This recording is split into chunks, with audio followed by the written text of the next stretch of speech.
what's up mga paps? So, good morning. So, for today's video, nandito tayo ngayon sa Forest Lake Cemetery here in Jensan. And meron tayong special mission. Kaya nandito tayo ngayon sa Jensan. Ito talaga yung ating pinunta rito. Kasi finally, si Mami and Daddy nandito ngayon nakalibing.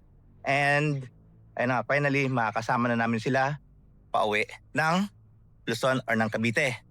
So, for today's video, ang magiging focus natin ay yung guide from yung pag-exhume and unboxing. Unboxing nila Mami and Daddy and yung process ng exhumation, ang cremation, and then yung process ng pag-transport from here sa Mindanao, Jensan, going to Luzon. So, ngayon nga, mamaya, iisa-isahin ko yung requirements and process and yung mga paperworks para sa ganun na procedure. And then, ito ay magiging parang help sa mga nais din na ilipat yung kanilang loved ones from another place from halimbawa, ganito, from naglilipat na kayo na ibang lugar, gusto nyo may sama yung mga loved ones nyo. So, ito yung process. So, good morning and stay tuned. So, eto na nga tayo sa mga guidelines. So, probably yung guidelines, syempre, may vary from different, paano ba yung Forest Lake. Pero yung mga basic na requirements, syempre, it's almost the same. Yun na nga, para sa kailangan ng yung 2 valid IDs with 3 specimen signature of lot owner. Yun ang hinihingi ni Forest Lake para ma-prove na kayo yung may-ari nung kung saan huhukayin or saan nakalibing. And then, photocopy of death certificate and original exhumation permit. Kukunin nyo yun sa City Health Office. In this case, dito sa Jensan City Health. So anyway, i-screenshot ko to or ilalagay ko rito para makita nyo yung iba pang mga requirements. And then, siyempre, additional requirements. Kung halimbawa, consent letter from each child of deceased signature. So, ibig sabihin, kung halimbawa, 4 kayo magkapatid, in our case, so, kailangan gumawa ng individual consent letter from each child na anak ng mga nakalibing. And then, syempre with ID and signature ng mga gumawa ng consent. And yun nga, kailangan ng birth certificate ng anak ng kung saan sino nakalibing para ma-prove na kayo yung anak talaga or sa inyo yung loved ones na yon. So, yun ang requirements ni Forest Lake. And then, dito kasi, after nila i-exhume, I thought, syempre hindi na siya fresh meat. Di ba? Buto na lang. Yun nga pala, kahit na buto na lang, dadalhin pa rin sa crematorium and then mag-undergo pa rin siya ng normal process, ang treatment. Kahit na siya ay bones, same treatment with yung mga fresh body na i-cremate. So, in this case, mismo si Forest Lake, wala siyang crematorium. So, ang nangyari, maghahanap pa ng crematorium within the area. So, ang meron dito, yung Montecielo nga. So, si Montecielo naman ay may requirements para sa cremation. Ang kailangan niya ay death certificate nga and then yung exhumation permit galing sa City Health. Yun, galing nga sa City Health exhumation. Yun lang ang kailangan ni Montecielo. And then later ko na i-discuss yung process, paano i-carry paano i-transport yung body by plane, specifically guidelines ni Cebu Pacific. Paano dalhin yung urn and ano ay pang ibang mga guidelines. So, while waiting, hinihintay na natin yung ito nga pala. So, pause muna ako. And siya nga pala, i-add ko, halimbawa, in our case, wala kami sa Gensan. And then, di ba nga nasa if ever nasa Luzon kayo or ibang lugar, tapos may magpa-process, kailangan nyo gumawa ng special power of attorney para doon sa inassign nyo, dinesignate nyo na magpa-process ng mga papers in your behalf. So ayun, so salamat kami at may pinsan pa kami rito. Shout out kay Pia Mariano. Big thanks, siya ang nag-process ng ating papers. So ayun na nga, na-process naman niya almost 2 weeks before yung napili naming schedule. And today yung napili naming schedule, which is Monday. Mahirap mag-schedule ng Sunday kasi maraming libing. So Monday ang schedule. After nyo mapili yung schedule, pagdating nyo sa doon mismo sa kung saan sila nakalibing, hindi nyo na mawi-witness yung paghukay. So ito. Ayan. Ayun. So ganyan lang yung aabutan nyo. Actually ito dalawa, di ba nga, patong, tapos meron pa yung semento sa ilalim. Yun yung aangatin. By the way, si Buddy died 10 years ago. So that is March of 2015. And then si Mami, March of 2016. So safe na siya sabihin na pwede na siyang i-exhume kasi siguradong bones na lang. And then, pero I think as early as 5 years pwede na yung procedure ng exhumation and cremation. And then mamaya i-discuss ko rin yung mga fees lahat ng mga kung magkano inabot from exhumation to cremation and then yung transportation from Mindanao to Luzon. So hintayin na lang natin yung mga staff na mag-aalsa nung yung lalabas siya. Then i-record ko yung full procedure na gagawin nila. And disclaimer, kung hindi kayo hindi nyo kaya makita yung bones. Salamat sa Mariano family na laging nakasupport sa amin dito. Na naiwan kila daddy. So nandito na yung ito na yung kukuha. Ito na yung mag-aalsa nung yung semento sa ibabaw.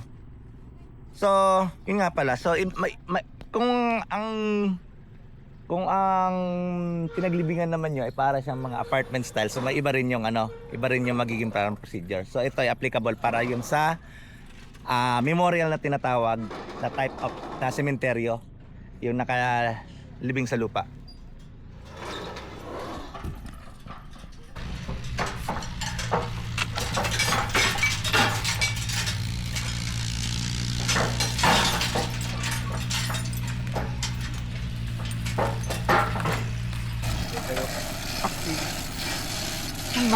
Happy. Yan makikita. Nakakalimutan na sa mga nila. Bawat ang daan ba? Ito ka. Ba? No. Kim.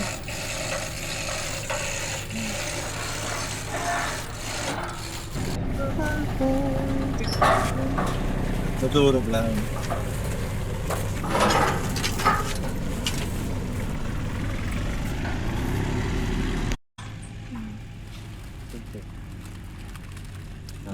Buhok, nandiyan pa talaga.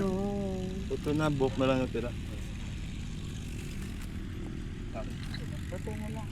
Tama naman yung tira niya, gaganin nila yung tela niya.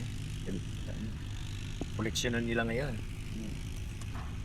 Marami ka lang pa po. Spray.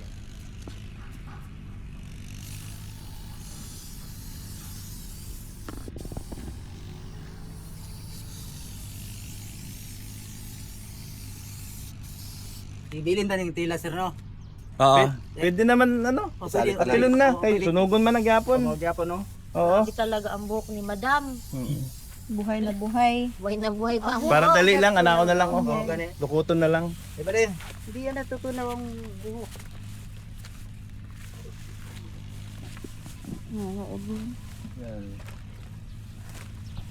Diba dia? Nandiyan sa mesir, Yung nandiyan sa kanyang mesir. kamay. Diba?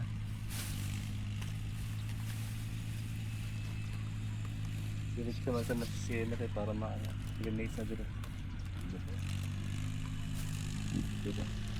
Dito yung kasi kita Kahit hindi naarawan, nakikindi niyo yung anong bungo, no? Dapat hindi na manginig dahil hindi naarawan eh. Sa kanong bahay. Mainit siguro sa loob. Mura ka Pag-limit mo.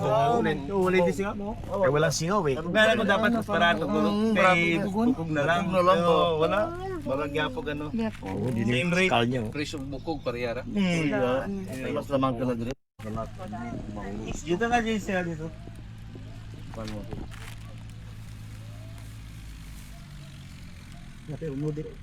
Napelnot?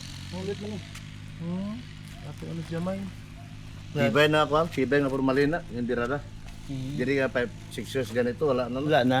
Oo, wala, 9 years oh. Undod mo niyo. Basa pa. Unod. Ang kaning iba rin, pula-pula pa. Ay, aro. Tapos Ang siso lang. tiso. Siso. Tiso ni Lola. Hindi ba? Buo pa ang buhok ni Lola. Oh. May laman pa nga ang ano, katawan.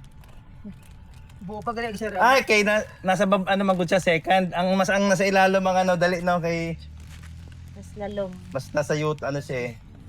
Mas lalom.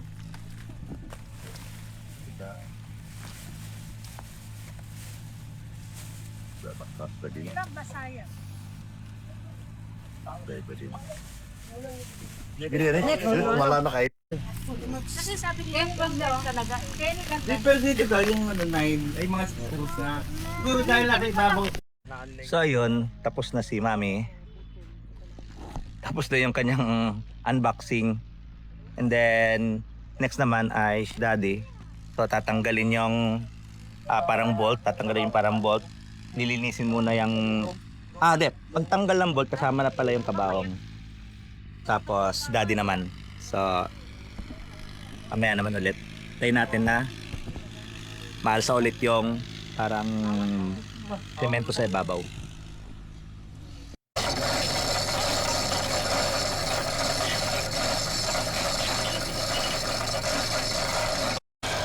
Tanggal lang. Tanggal ang ano. Bakal, patay tayo dyan. Talbem.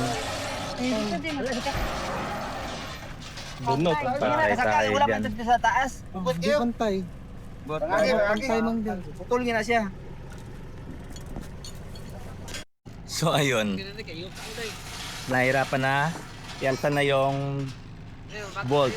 Kasi nga yung mga hook na bakal kinalawang na. So magiging procedure yata nila ay babasagin na lang yung bolt. So parang ayaw ni Daddy na tumama. Anyway, sige. Tignan natin. So matatagalan pala. Yun ang ikakatagal ng pagpukay. And yun na nga pala na parang nano ko, mas madali kung halimbawa yung nitso type kasi nga di ba bubuksan lang yung sa harap and then madali lang kunin yung ano. Unlike dito sa ano, siyempre at saka magiging mas mura din yung babayaran. Unlike dito, yun nga meron pang yung paghuhukay, yung ganyan na mga procedures so dumadagdag sa fee. So yung pipresent ko mamaya na ano, na fee, tignan natin doon yung itemize tulad ng paghuhukay, yung disposal.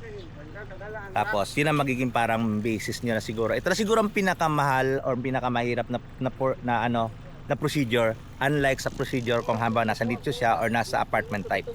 So mamaya na lang yung mga fees.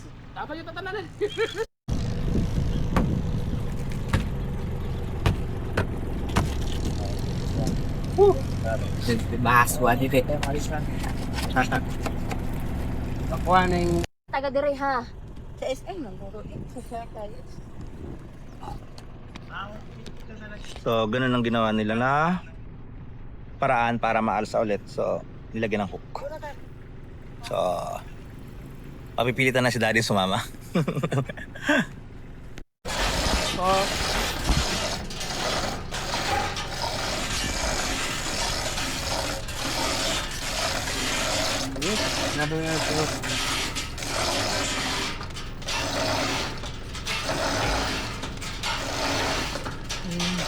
Nada na rin, nada. Saka.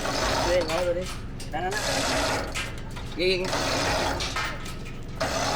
Bumandag! Uy!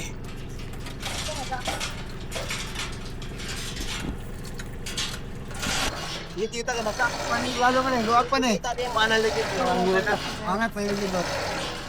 Pag mga tanong ni Dave, okay na. Okay. Gan. Yan na. Yan na. Yan na. Ariyan na. Turbol na.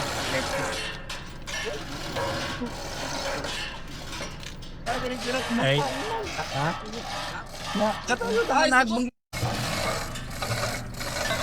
Narito yung yuta. Patungan yan, oh. Yes. So, ayun, finally, maangat na si Daddy. So, it's Daddy's time unboxing. So, ayan.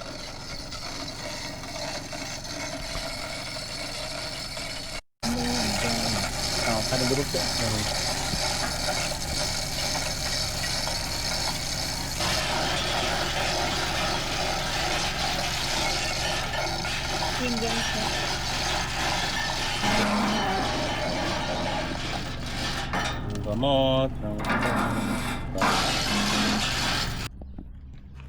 di ba may mga vlog ngayon na nag-aano rin ng sementeryo ngayon? Di ba? Pati yung balsamador ka mo, Oo. Ay, kay. Medyo dako na siya. Ngipin niyo. Buhok na yun. Tibay talaga ng ngipin nila ang gato. Ano lang, pagkabagsak sa ano na ganyan. Pero yan, tuyo talaga. Oh. Ito po na. Naghiwalay yung ano, no? Pagbagsak na. Mm. Walang may glass. Nasa rin mo. Moist yan, no? Tubig.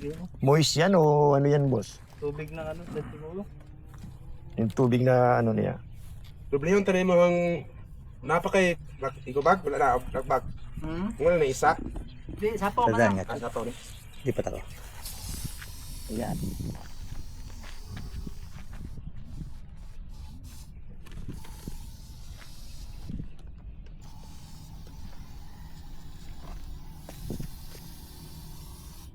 Buong-buong ang ngipin. Daddy, yun. Up and down. Walang ano. Walang bawa. Natot ang tubig.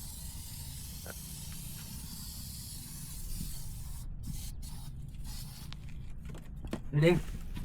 Hello. Tangkad niya yun. Ambag ba ka? Uy. Ha? Ang naskilip. Isa lang muna sana, boss, para... Ay, dapat may madoble para yung... Napakay napakay ano yung Hindi, ang ito? ano ba? Mamaya nasa yung... Last na. Yun, parehas niya pinatong dyan para yung... Yung ano ba? Hindi pa sprayan na lang natin mamaya. Yung mismo plastic. Ay, tubig, basa. May tubig siya, no? Pinasok man dyan nagsettle sa ilalim. Ha? Yan ang duga. Digha? Katas yan, katas. Hindi siguro. Kasi nakasid kasi ang mga yan eh. Kaya ano. Hindi malayong ano nga yan. Oh, wala mang basa sa gilid. Baka katas niya siguro nga yan. Yan ang duga. Katas Tambok, yan. tambok na siya, tambok. Oo. Mau na. Yan ang duga. Hindi naman ganong pumayat si Daddy eh. Si Mami ano. Katas niya nga siguro. Kasi wala, kung may tubig yan pumasok, ibig... Maraming tubig Dito. talaga yan. Hindi kagi ang tubig rin. Nakasilyo mo kunin.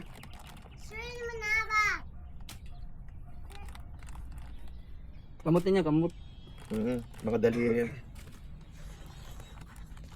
Marami rin kayong inuukay na ganyan, no? Napagay naman natin mga unod at likod.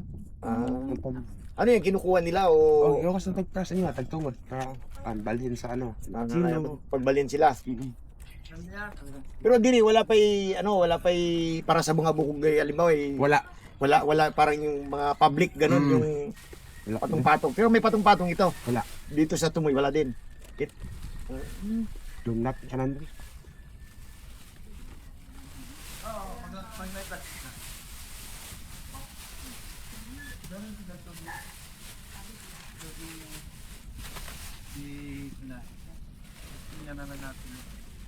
Wala na sila nag-shoes na.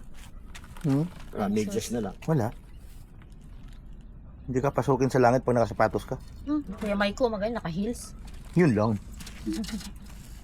Depende sa ano kung gusto nyo. Red pa man ganit yung heels. Hindi pa yun. Amoy na.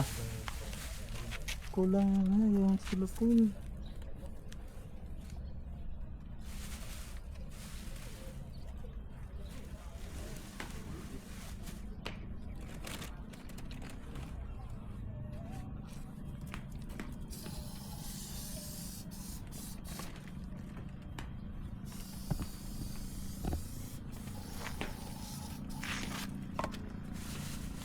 Naamoy ma?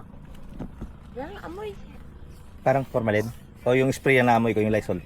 Lysol ang amoy ano. Sana yung formalin. Parang dry na dry. Tapos dito ang init sa panahon dito na ano na yan. Hindi mo tawag. Ilang yung ano mo. Philippine. Ang ganito, ito talaga. Ito na dry na talaga siya. Tapos ganito pala yung ganito. Kasi sabi na po. Sino? Kasi kasi naman nag si Melay. Si Meli. Si Meli. Meli.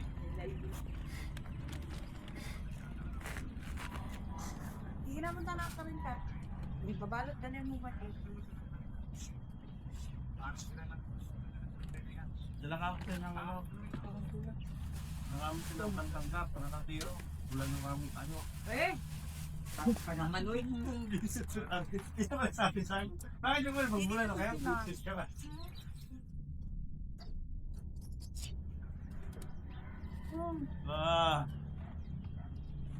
Yun naman nagkain. Hindi naman yung tit niya, gandang tit niya. Hindi ba yun nakaposti si Lolo? Hindi.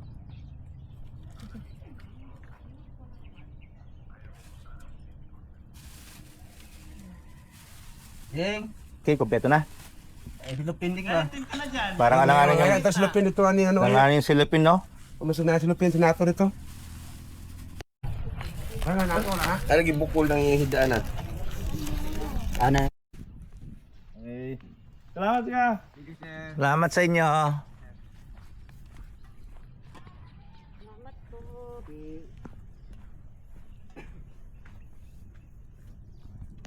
So ayun, tapos na yung process number 1, yung exhumation. And then ngayon, papunta na tayo dun sa crematorium. So, kita-kits. Nagtaka nga ako. Ba yung buhok? Ay, si Daddy. Yan sa buhok.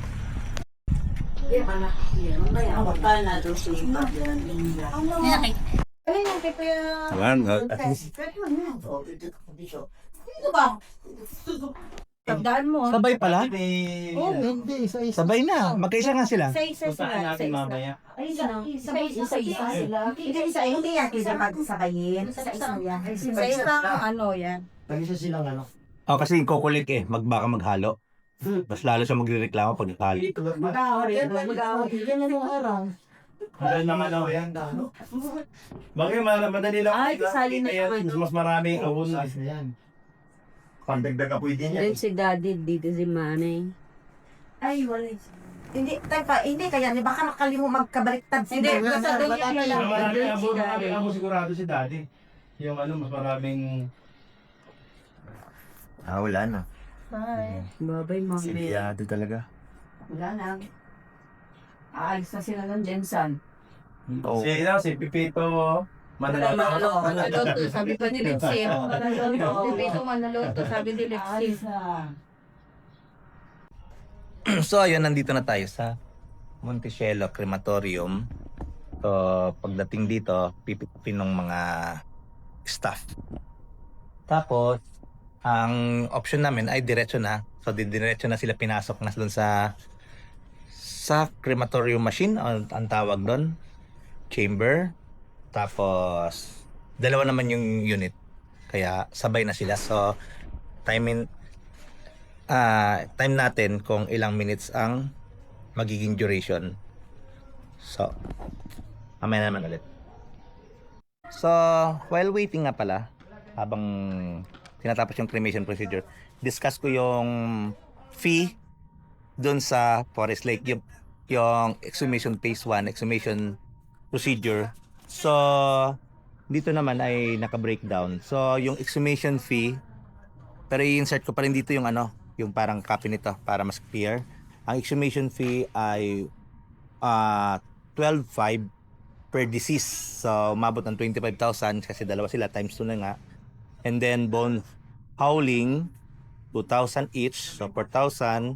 Tapos, casket disposal, ayun na nga, 3,000 times 2, 6,000. Tapos, iba rin yung bolt disposal. Tapos, 3,000 din yon, so 6,000 sa dalawa. Tapos, wala naman nakalagay na opening or close of niche. Ayun, kasi kung walang walang yung paghuhukay, dito siguro mapupunta sa opening or close of niche of bolt from mausoleum. So walang fee. So umabot lahat ng 41,000 yung fee dito sa yun doon sa process 1 sa exhumation. And then dito naman sa cremation, umabot ng 51,000 silang dalawa. So package na yon. Kasala na din yung urn.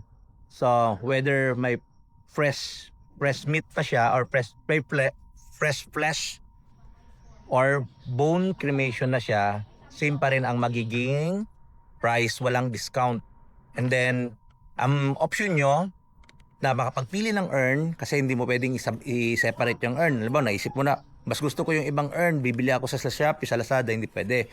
Kasi kasama na yun sa package. Like, ang main option 1 is marble, and then option 2 is wood. Although medyo mas mahal yung wood, ang nangyari kasi, upon research ko sa mas magandang dalhin na naka-wood kasi mas madali siya sa security check pag isasakay sa eroplano, 'di ba? And siyempre mas magaan, hand carry lang kasi 'yon ang gagawin, hand carry. So mas magaan yung wood. So mas maganda yung naging option. Ang magiging option if ever sa inyo ay wooden urn. So mamaya ulit yung mga additional na info about sa requirements pag itatransport na natin from Mindanao to Luzon via airplane. So, mamaya naman ulit. Makita niyo pa bang pare? Apa yun? Mura yan kasi. Pero yung sinati, magkahan. At least may lang yun na. Ganyan na lang kuya, hindi na kami. Hala, marami. Mas malaki yung Ito gray. Gray. pag nagkabalot ito, diyan. Ha? Madami naghahanap. Bless kayo. Ikaw na muna. Ikaw na mag-bless. Dami ah. Dami na yung bapakit. Ay, ha?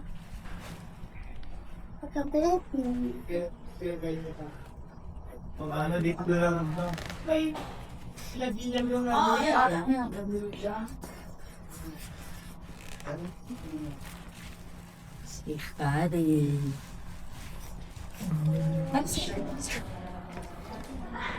And tapos na yung cremation procedure.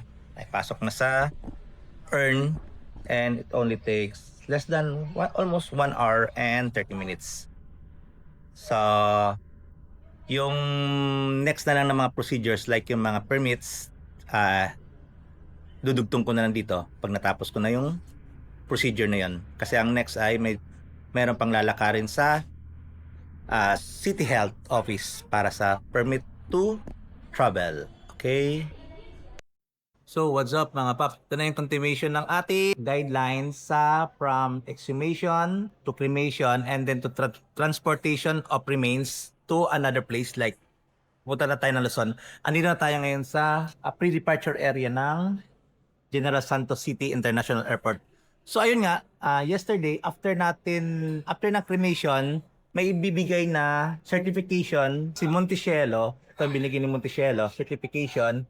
Ito yung certification, cremation certificate na as requirement sa pag-transport ng human remains. So health office, and then pipresent nyo para makuha kayo ng transfer of ash ito. Para makuha nyo to, ang requirements ay yung bit lang. So ayun, pupunta kayo ng city health office or municipal health office para kumuha kayo ng transfer of ash as part of the requirements ng earn for carry on nakalagay dito. Tapos ayun, ang requirements nun ay continue. So ang requirements para makakuha ng transfer of ash, death certificate, and then yung certification of cremation na galing kung saan siya kinremate. So ayun, so nakuha na natin yung kahapon. And then ngayon na nga, nandito tayo sa airport. And ma-add ko nga pala, ini-insist kasi nung taga City Health Office na kailangan pang pumunta ng Bureau of Quarantine. Ang nakalagay sa guideline, ilalagay ko na lang yung screenshot nitong guideline nito. Ang nakalagay kasi dito, kailangan lang ng Bureau of Quarantine kung itra-transport ang human remains out of the Philippines. So kung abroad dadalhin. Pero kung within the Philippines, hindi na kailangan. So hindi na pumunta, pero kasi nandito naman sa guidelines pero depende pa rin sa airline company, i-verify nyo kung saan airline company, kung ano talaga yung kanilang requirements. So Cebu Pacific naman, ito lang requirements. So ang requirements na ni Cebu Pacific ay death certificate, cremation certificate, and yung shipping permit na galing sa City Health. Ayun. So nandito na si Mami at Daddy, ayan. Meron silang individual na lagayan for carry on. So ang magiging process ay halimbawa, kung wala naman kayong check-in baggage, pupunta pa rin kayo doon sa may bandang bag drop. Kakusapin nyo yung sa may counter, and then i-verify nila yung mga requirements like ito. I-verify nila to yung mga requirements nyo para manote nila na meron kayong dalang human remains. So ayun, madali na lang yon. And then pag final security check, dadaan nyo lang naman ito doon pa rin sa security check. And then titingnan uli yung mga requirements, yung mga permits. And then hindi sila strict kahit na ang dala natin ay ano lang naman siya, nasa wooden lang naman siya, hindi na nila timbang. So kung ang dala nyo siguro ay yung marble type na urn, hindi na siguro titimbangin. So kung dala-dala nyo to, hindi siya kasali sa inyong bigat ng inyong carry-on. So nilagay na lang namin sa ganito na separate kasi parang baka nakakailang sa ibang pasahero na may dala-dala tayong yun na nga, may dala-dala tayong urn. So ayun, yun lang na process. So sa paki-share itong video na to kung sa mga gustong malaman ang ganung process. And then so please like and subscribe kung nakatulong tong video nito. And bye-bye. See you in Manila. Mommy and Daddy. Papa Pets TV out.